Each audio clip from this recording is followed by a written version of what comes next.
Well, good evening, everyone. Oh, hold on. I forgot my most important person. Good evening, everyone. Welcome to the first Deafology Presents You Are Not Alone um, broadcast. You are not alone. We're going to get into some topics. We're going to get into some much needed discussions. And we're going to start it off with um, just raising a child that is deaf or hard of hearing and going through those different emotions and those different things that you may come across, or the questions you may have, or questions that you may not have even thought about. So let me introduce my lovely assistant, my beautiful daughter, Leah. She will be interpreting everything tonight because it's very important to have an interpreter when you're talking about the deaf culture, or when you're talking about someone that is deaf or hard of hearing. So, Leah, do you want to tell the people a little bit about yourself? Really? Yes, really. So she is deaf. She's actually hard of hearing. She wears 2 hearing aids. So I do make sure that she has an outline of everything that I'm going to say. She can also hear me because we're pretty much in the same room. So it makes it pretty easy. So without further delay, let me give you some quick housekeeping rules. You are more than welcome to comment. Our lovely assistant, president of iConnect and Deafology, Donna Cobbins, will be answering various questions. If you get out of hand or are very rude, we will boot you off. It's just that simple. This is a friendly platform, so let's keep it tasteful and friendly. If you want any more information, Kenya, hello, then you can see that our email is scrolling at the bottom. You can definitely email us, and we will be happy to reach out to you with any other questions. If you like to donate to the Deafology cause or iConnect cause, our Cash App is there as well, to give a donation to this cause, this movement. All right. So a little bit about Deafology. I'm actually have my laptop here and it's like really far away, so forgive me. But our vision is providing families and communities to take part in an enriched culture of deaf and hard of hearing through education, inspiring, and advocating for our families and our communities. Hey, Seabrook. Our mission statement is we at Deafology are committed to providing a voice for the deaf and hard of hearing communities through education, advocating, empowering, and collaborating with networks. Straightforward and to the point. So we're going to go through this portion of our discussion. It may take about a couple of sessions, but if you want to go in deep with it, please make sure that you inbox me. We're going to have a group discussion where we get really in depth. Right now, you're just going to get some of the surface underlying stuff, things that you may not even have really thought about. Okay. So our first thing we want to talk about is, what do I do? My child is deaf. I just found out that my child is deaf or hard of hearing. What do you do? What are some of the things that you do? You know, what are the emotions that you go through? What should you be thinking about? What is the process? What does that look like? And a lot of parents, they feel that way, especially if you're a hearing parent. You definitely feel that way. For me, it was like, oh my gosh. I had all these different emotions like swoop over me, and I wasn't processing things. I really wasn't hearing things, but I had to quickly gather myself so I can make the best informed decision for my child or children. So you may be feeling different feelings, and I'm not going to get through all of them. That's something that we'll do if you desire to go in depth so that you understand what you're feeling, why you're feeling it, and it's okay to feel it, but we need you to come back to reality. So with the feelings that you maybe feel, so you may be in shock. That is one of the biggest feelings that you will feel. It is going to be definitely shock. Your body is going to go numb. You are going to be like, I can't believe this. What did they really just, you're going to be questioning a whole lot of things to yourself, not really speaking it out loud, but you're definitely going to be questioning a whole lot of things to yourself. And that's okay. That's pretty normal. That's really normal. But you need to, once that shock dissipates, then you have other emotions that will come. And one emotion that I hear a lot from is grief. And I know you're like, why grief? Grief is because most parents think that they're mourning the loss of their child because they just delivered this beautiful baby, perfect, and now all of a sudden you're telling me my child can't hear. Or now all of a sudden you're telling me that my child may never hear, or XYZ. They go through this whole gamut of grief. And that grief with parents, there's other emotions that go with it: anger, frustration, accusation, finger pointing. It's a lot, but grief is one of those that parents get stuck in a lot. And when they get stuck in it a lot, their children suffer because now that they're stuck in grief, they're not trying to listen and are not trying to hear and trying to make an informed decision for their child and what's best for their child. They hear what the doctors say and they don't do any research. They don't advocate for their child. They don't want to learn sign language. They don't want to understand how to communicate with their child and how important that is. They're stuck in that grief. And that affects how their child grows and develops, because now their child don't have the very foundation they need, and that's their parent and the support of their parent. So grief is a very, very big component of your process. So there's different factors and processes that I go through. I'm not going to go through them all here because that would take forever, and we just don't have time like that. Another one is depression. I have seen a lot of parents, they go through that depression. They do that blaming game, playing the blame game. Well, it's because my child is deaf, or you did this, or you didn't take care of yourself, or any of that other craziness that's going on.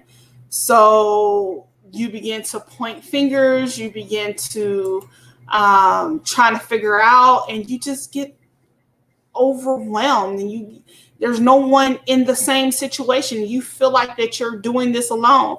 You are not in this alone. Trust me, you're not.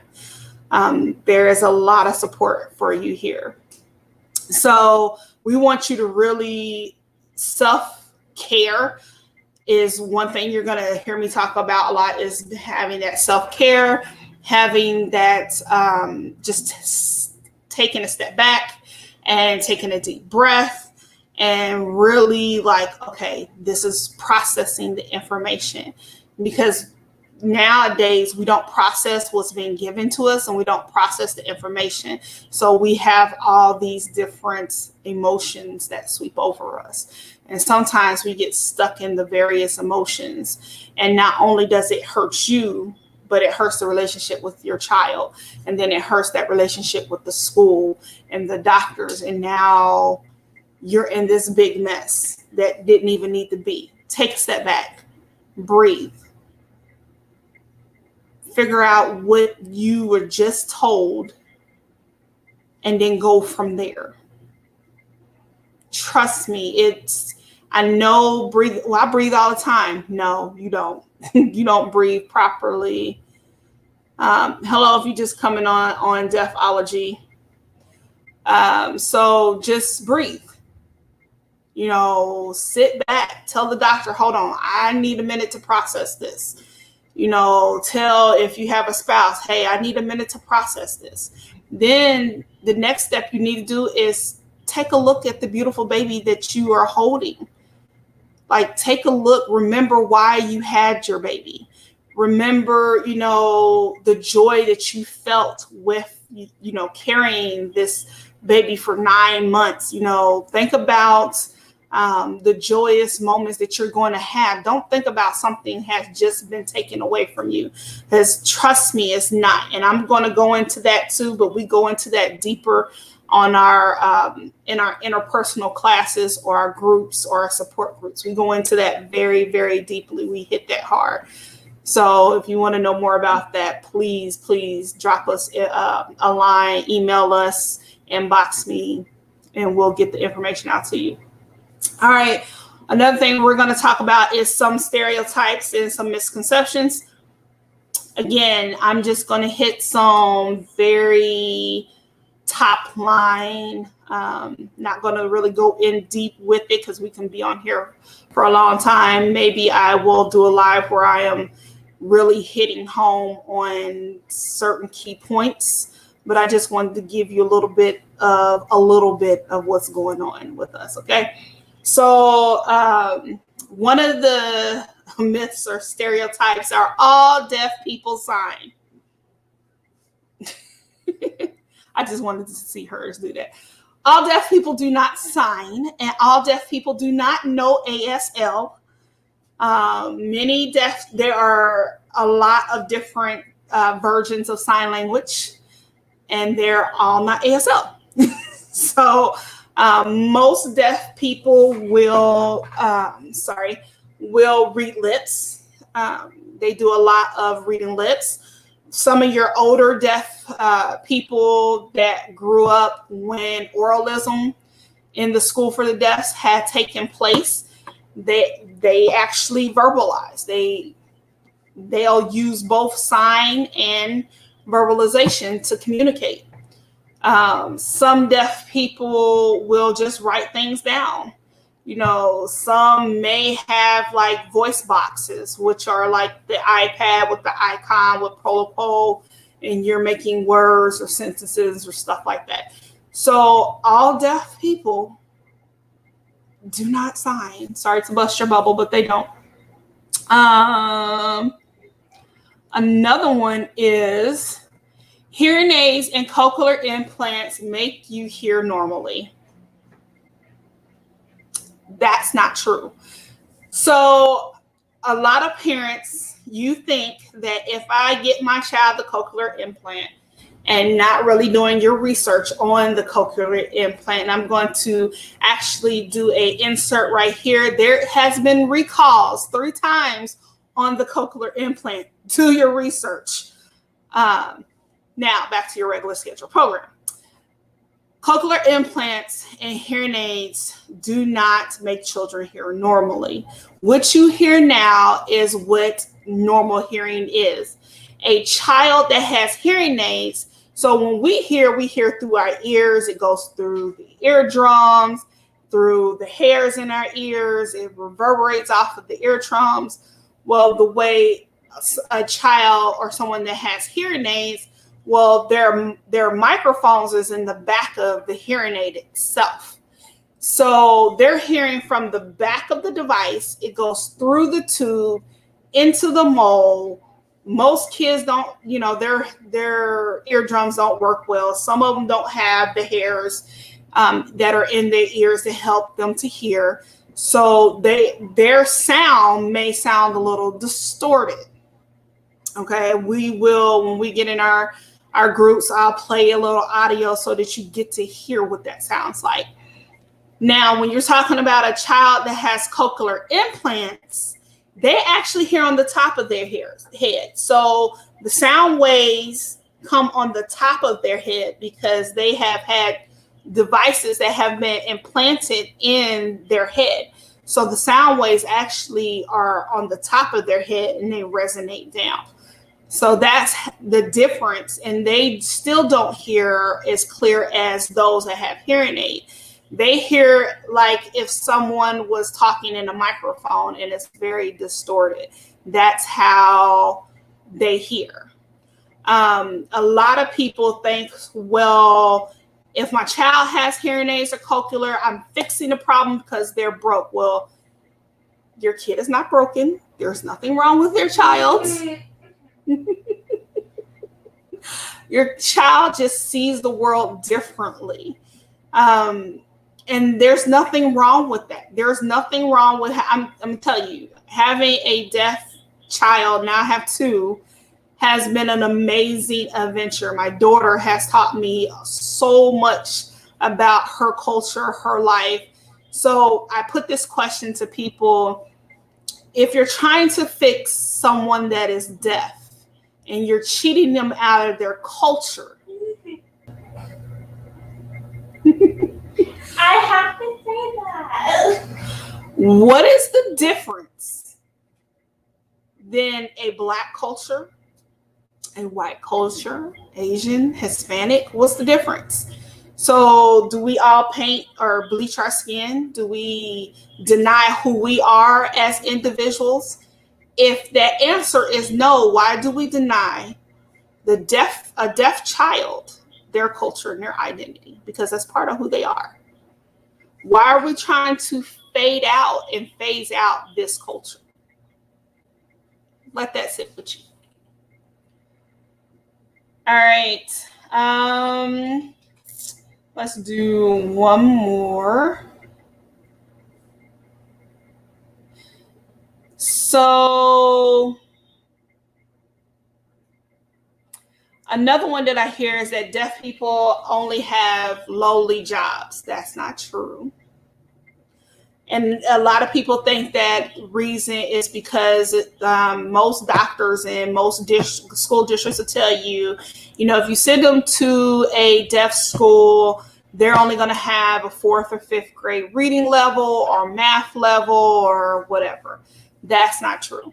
I have seen a lot of deaf people that are actors and models and doctors and lawyers, and so that is definitely not true. It is up to the individual, and it is also up to their parents to be able to advocate for them. Hello, stars.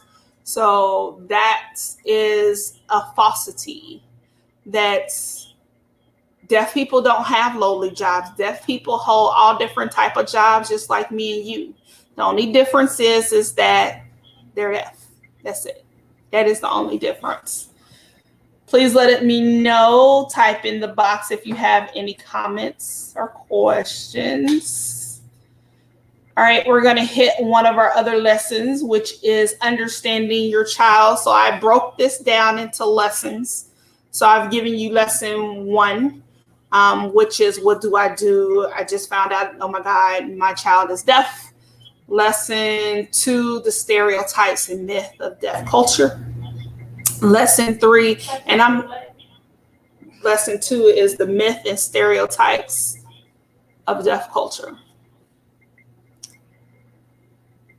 Lesson 3 is understanding your child. Again, I'm just giving you surface information. I have a lot to tell you guys. I'm telling you, it will just blow your mind. So some of the things that we forget is what does my child need? Okay, so what does your child need? Excuse me. Your child needs you to take a breath, gather your thoughts, process the information before making uninformed decisions. You must make informed decisions, because whatever decision you make, especially when your child doesn't have a voice of their own, it's going to go with them for the rest of their life. And we get into that. trust me, we're going to get into how your decision affects your child.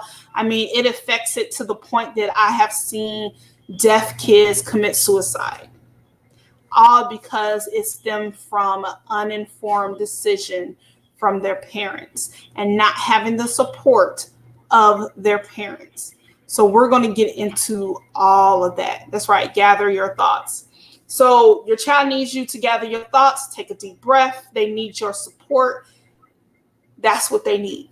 They don't need you to just fall in line with everybody else, with the doctors. They need you to be able to advocate for them and get all the information before you make a decision. Yes, they do. They need you there to support them. Yes, they do. Another one is that deaf children need to feel like they've been heard, and they need to feel like they've been seen. You know, us older generations have children should be seen and not heard. We grew up with that saying. And that's false. I get why they say it, but it's really in deaf culture for deaf children, that's false. Because when you do not hear a deaf child, you can't see them. And if you can't see a deaf child, you can't hear them. You cannot hear their voice. You cannot hear their identity. You can't hear their uniqueness. You can't see their changes. You can't understand what they're going through if you do not hear them and if you do not see them. Deaf kids, like any kid, especially, needs to feel validated. You need to validate them in what they're saying when they're right. I'm not saying like, well, if they're telling a lie, you need to validate them in that. No, that's not what I'm saying. What I'm saying is that you need to validate them when they're telling you something. It's relevant, even though it may not feel relevant to you. It may not be important to you. It is definitely important to that child. It is relevant enough for you to just, you can be tired. I'm gonna tell you, I'd be tired. My daughter be like, well, mommy, blah, blah. But I listen. I do love you. I listen. I listen to validate what she's saying. I listen so that she knows that she's being seen. She's being heard. And that's important. Even her grandmother, Leah she's our chatty Kathy. Okay, I am not chatty Kathy. And I call her that because she is deaf, but she's also verbal. So she likes to hear her voice. Are you going to continue the sign? Mm-hmm. Yes. Go on. Yes. She likes to hear her voice, which is nothing wrong with that. So I need you to sign, child. Okay. So yeah, we have moments like that. But again, your child needs to be heard. They need to be validated. My daughter knows that I love her. She knows that her family loves her and supports her. And that is the best, relationship you can have. We try to give her an equal balance. So those are three things that we will go into other topics more in depth on being heard and being seen. They need to feel safe. They need to develop self-awareness. Oh my God, that is so important. I have to stop there because that's so important. Developing self-awareness. A deaf child, like any child, but especially a deaf child, needs to have self-awareness. They need to develop that. So, I'm going to put it like this, and I'm not trying to sound mean or racist, but it's just like, I'm African American. And if I had, my daughter is biracial, I can tell her about her African American side. I cannot tell her about her Caucasian side. I cannot tell her about her deaf culture. She has to live in those cultures in order to develop a self-awareness of who she is, in order to have a healthy and balanced life, or to balance her as an individual. I can't give her that. Her grandmama can't give her that. Her grandpas can't give her that. We can't give her that.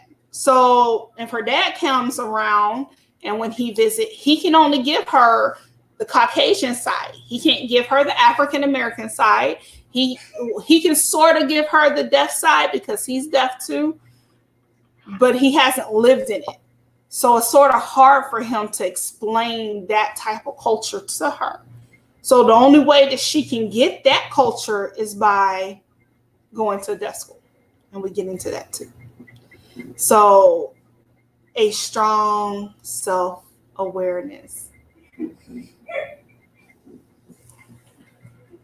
I'm gonna need you to do better. All right, so we're gonna get into unconditional love. Are you finished signing?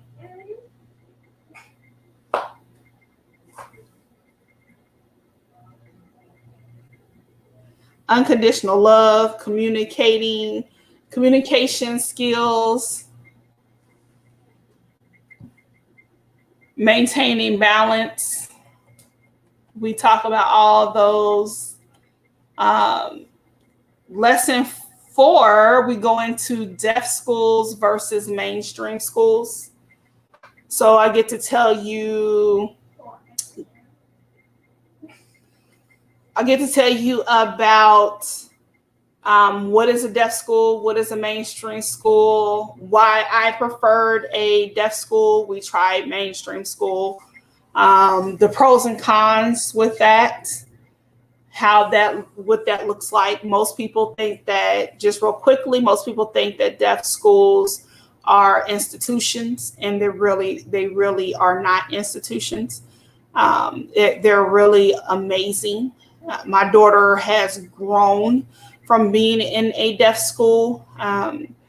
Our public schools are not bad either, but for a deaf setting, we go in deep with that. That's a whole lesson on its own. So, let's see. We talk about the different specialized educations, the educational settings. We talk about that. We talk about IEPs. We talk about 504s. We talk about the technology of what a deaf person would need versus in a mainstream school and in a deaf school.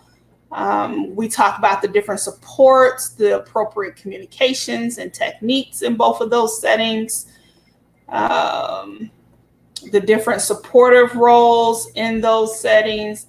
So we talk about a lot, and then we cover the love language of your child, what that looks like. It looks different for everyone, and how to identify the love language, your child's love language, how to identify the different cues of your child. The medical aspect. Yeah, we'll get into the medical aspect of hearing loss as well. So you will get a very, very well-rounded. So we're gonna take you from our self experience. We'll have different. See, I'm gonna have to fire her. She ain't gonna get paid because she ain't even interpreting y'all. Whatever.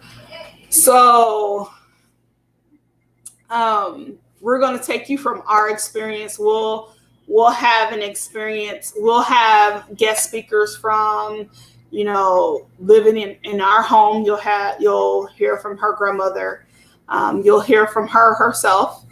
and growing up deaf in the hearing world will give you the viewpoints as far as the education from deaf education to mainstream. I've worked in the school district for about 13, 14 years, so I've seen it on both sides. Me and my mom have done, we volunteered in the deaf schools, so we'll bring you some insight on that. From the medical perspective, what is the doctors and the audiologists gaining from telling you to go this way and that way? What's the purpose of them doing what they're doing? From the government side, you know, why are they taking funding from our deaf schools? Why are they not supporting our deaf schools? So we're gonna get into it. Our mission is to equip you, to prepare you with the legal standard. What are your rights? Do you even know what your rights are? Do you know what you can and cannot do? You know, do you know the rights of your child? All these, do you know the resources out there to help you? Do you understand the resources that are there to help you? That's what we're coming to do. Then once we have fully educated you on this topic, we're going to hit another topic, and we're just going to keep on hitting it until you become informed. Because with this coronavirus and parents homeschooling, we know that it is difficult. We know that there are things that you are like, oh my God. And sometimes you may have a child that has a dual diagnosis. So you may have a deaf child and that child is also autistic. You may have a deaf child and that child is also Down syndrome. Well, there are things that you can do. There are different sensory things that you can do. You know, you're sitting up here paying into the school system, not knocking the school system, public school systems, not knocking that.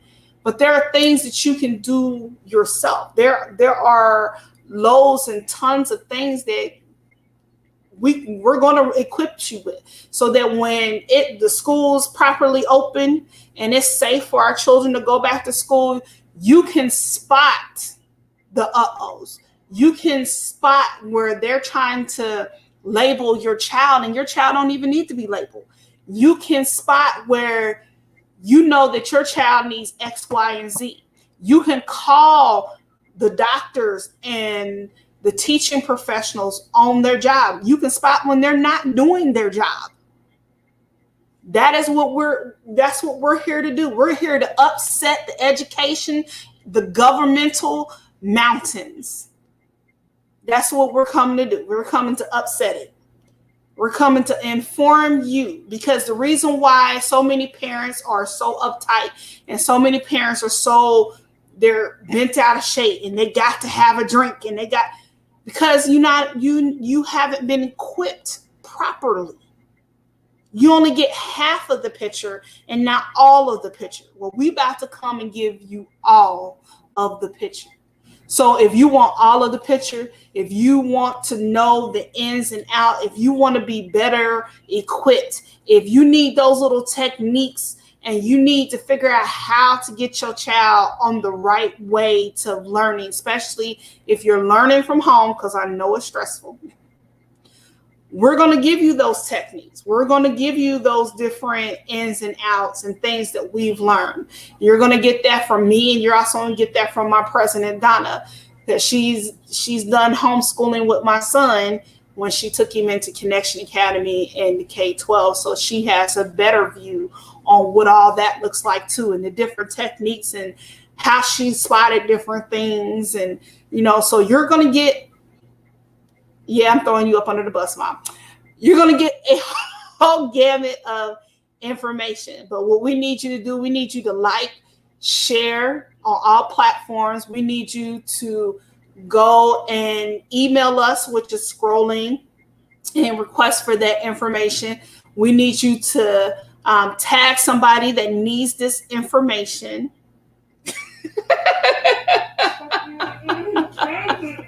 So that's what we need you to do. We need you to communicate with us. Let us know what you need.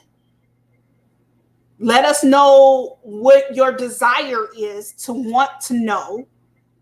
Let us know what you're missing. Let us know your frustrations. Let us be raw, be real with us. Let us know so that we know what you honestly need. Every Wednesday, we're going to come to you and we're going to give you something else to deal with, something else for you to chew on, so that you can get into this group, so that you can get into and get the support and the tools that you need to be successful, and so that your children can be successful. Because I'm telling you, the government does not want your children to be successful. They're raising test takers, and y'all not aware of that. Y'all not aware that they're testing your kids, and your kids are tired. They're not learning at the same thing we're learning. And that's just not even deaf kids. That's regular hearing kids as well.